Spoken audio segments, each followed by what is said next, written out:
नारायण नारायण गंगे मैया की जय। हाँ नारायण, गंगा माँ के दर्शन करते हुए संतों के महावाक्यों जो कहे हुए हैं, ग्रंथों में लिखे हुए हैं, उनमें आपस में चर्चा करें नारायण, क्योंकि हम एक ही पथ के पथिक हैं। हाँ नारायण, अब अपन विद्यार्थी एक ही क्लास के विद्यार्थी हैं, तो कह रहे हैं उड़िया बाबा कि समाधि तीन, एक दृष्टि अनदृष्टि से समाधि तीन प्रकार की होती है।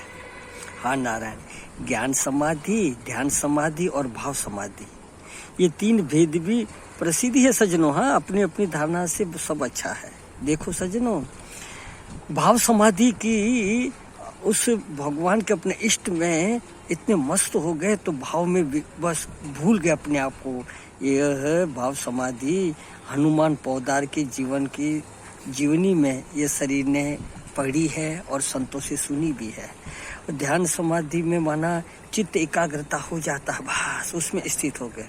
और ज्ञान समाधि सज्जनों एक बार ही होती है और वह सर्वदा रहती है। देखो नारायण, योग समाधि है कि बार बार होती है। हाँ, और चित्त एकाग्रता रहा तो ठीक, और टूट गया तो विक्षेप हो गया। जैसे देखो नारायण कि हम आप लोग दृष्टांत से सुनते हैं कि 10 व्यक्ति घूमने जा रहे थे तो मरुस्थल आ गया और जल दिखने लगा दूर से। अरे बोले भैया देखो सामने नदी बह रही है, संभल के चलना।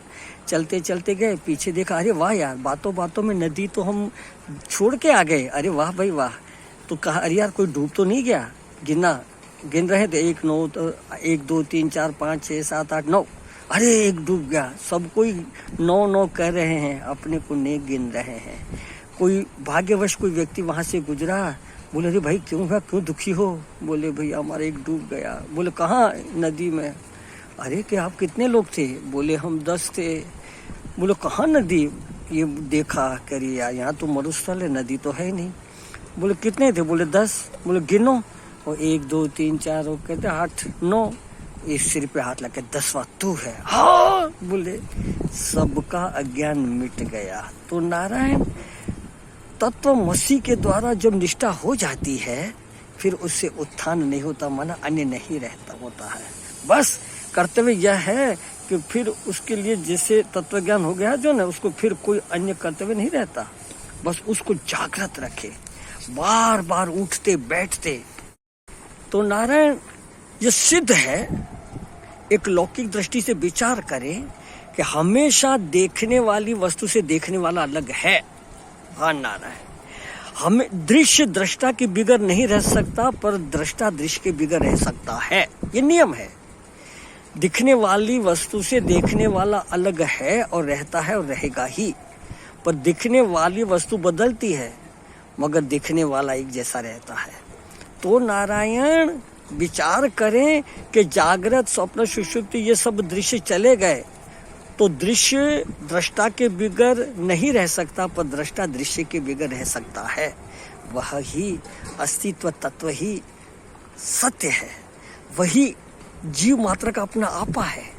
और जब भूल जाता आपको तब ठोकरे खाता फिरे।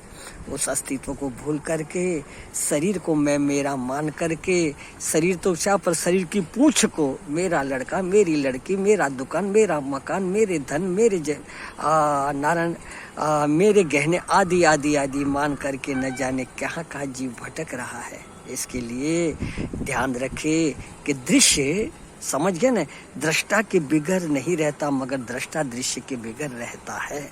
तो उस अस्तित्व को एक बार ठीक ठीक जान लेवे, फिर नारायण उसका अभाव न था, न है, न रहता है। तो नारायण उस अस्तित्व पे ध्यान रखें। हाँ नारायण, गंगा माँ से प्रार्थना करें, माँ उस अस्तित्व में निष्ठा दे दे। सुखी रहे सब सर्वदा माँ, सभी रहे निरोग माँ, सबका कल्याण हो माँ। न किंचित किसी को दुख हो गंगा माँ, न किंचित किसी को दुख हो। गंगे मैया की जय। माँ उस परमात्मा अस्तित्व में प्रेम दे दे, निष्ठा दे दे माँ।